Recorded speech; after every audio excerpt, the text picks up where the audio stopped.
Christmas comes early. Show me where to sign.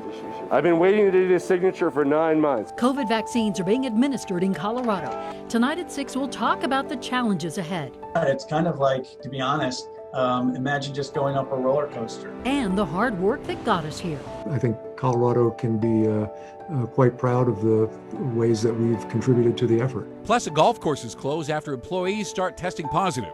Visitors may have been exposed. I didn't realize how bad the situation was. Idaho Springs tells dozens of people they have 2 days to move out of their homes. Now the city's trying to find them a new place to live. Advisories for parts of Colorado. I'll let you know how much snow to expect at your house.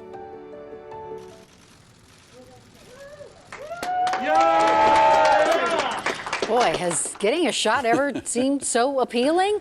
The coronavirus vaccine has arrived in Colorado. 46,000 people are about to be all the better for it. Good evening, and thanks for watching Denver7. I'm Ann Trujillo. And I'm Shannon Ogden. Glad you're here tonight. Frontline workers at UC Health Poudre Valley were the first in the state to receive their shots, and Governor Polis could hardly contain his excitement. It's a powerful and emotional moment to celebrate the beginning of the end of the pandemic for everybody. I mean, yes, as leader, a lot of this has been on my shoulders, but this has been on the shoulders of every Colorado family. Whether you got COVID or not, whether you personally lost somebody or not, the economic, the social impact, the psychological impact. This has been a very tough year. And if you think the governor was happy to see the vaccines, wait until you spend some time with healthcare workers. They have spent the better part of their year risking their own health for the benefit of others. The losses they have witnessed have been immeasurable. The struggle impossible to put into words. And if anyone deserves this vaccine first, it is definitely them. And today, one of them told our Sean Toll this experience has been a roller coaster. As you might imagine, they're very excited for the ride to end. We do anticipate it sometime this week. And we're really excited to start getting some people vaccinated. Skyridge Medical Center expects its first round of vaccines to arrive this week.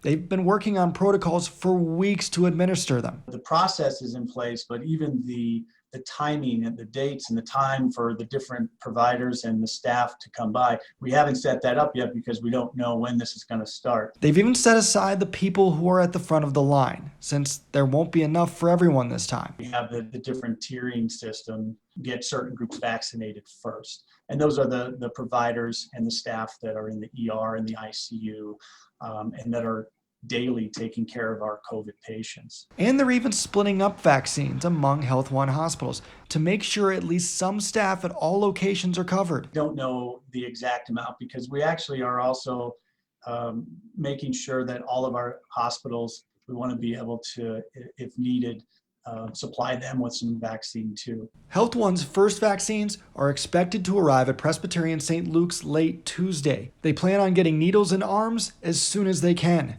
A process they'll repeat over and over. I don't see our process changing that we have set up when we get the different vaccines in. The anticipation? Imagine just going up a roller coaster, right? And it's that tick, tick, tick, tick as we're going up. And then when you get to the top and you can finally get going. Brings much needed excitement, a long time in the making. We're just tired of COVID and we want to move on with our lives, right?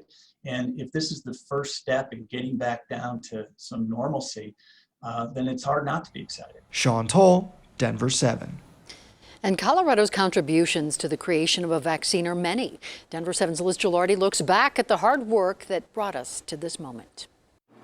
Right here. As the first doses of the COVID-19 vaccine are distributed in Colorado, researchers say this is the moment they've been waiting for. I think that the collaboration that's gone on to make something like this happen has just been incredible. Colorado is at the forefront of that collaboration and research. Vaccine trials have been underway in the Denver area and northern Colorado. We have been a site for the Moderna COVID vaccine study, and we have other investigators have other COVID vaccine studies here on the Anschutz campus as well. That Moderna site is one of 99 across the country. Dr. Thomas Campbell, the chief clinical research officer, says he's encouraged by how many Coloradans wanted to take part in the trial. It's been a multifaceted effort from the start. There it is. I think Colorado can be quite proud of the ways that we've contributed to the effort. That contribution is continuing at Colorado State University, where researchers are developing a vaccine using a new method. It's currently in the preclinical study phase where they're collecting data. We've had people with backgrounds in chemistry, biology, veterinary sciences, pathology, microbiology. That's what really gets a problem of this magnitude solved. And at the University of Colorado, a PhD student is looking at vaccine distribution to determine which groups benefit most from receiving the first doses. It is a great opportunity to be working in Colorado right now, kind of at the forefront of all of these different questions. All working toward a common goal. Liz Gilardi, Denver7. And still have questions about the vaccine? I think we all do, so we will try to answer them. Email your thoughts to 360@thedenverchannel.com, and then join me tomorrow at 6:30 for a town hall with Governor Polis and medical experts. All right, rest assured, much more COVID talk ahead. First, though, we need to check in with Chief Meteorologist Mike Nelson. More snow on tap for tonight, Mike. And cold coming up tonight, too. The temperatures already dropping down to the upper 20s to around 30 over the metro area, teens up in the mountains. This is the view downtown. We're starting to see a little light snow developing. As you can see over the last hour or two, that snow area is expanding a bit. This is not a major storm, but it's going to be a minor headache for late tonight and tomorrow morning. More snow up toward Fort Collins and Greeley. The heaviest snows with this storm will be over southeast Colorado, where winter weather advisories in effect through most of tomorrow. They could see close to 5 or 6 inches of snow. But around here, the main story is going to be light snow, 1 inch or 2, maybe locally 3. That will cause slick roads late tonight and tomorrow morning. Could see some more snow later this week as a series of minor storms start to move our way. I'll have the full details on what to expect in your neighborhood and for the morning drive, as well as the 7-day forecast coming up in just a bit. Funeral services will be held Friday for a Central City couple killed by carbon monoxide poisoning. Cody and Shelby Allen were found dead in their home on Friday. Cody worked for the Central City Fire Department. Shelby was a volunteer. Friday's service is public and will be streamed online. The U.S. surpassed 300,000 coronavirus deaths today. U.S. forces sustained fewer combat deaths in World War II. 74 deaths confirmed in Colorado today. More than 3,000 now total have died here since March. Another 2,900 cases reported today, and that's actually a good deal below the average we've seen from, well, the last few weeks. And fewer than 1,600 hospital beds are in use tonight. Again, that also is an improvement. Parents in Aurora are calling for a return to in-person learning. The Board of Education meets tomorrow, and they have not yet announced a decision about the spring semester. Highland Hills Golf Course in Greeley was closed today because of a coronavirus outbreak among staff.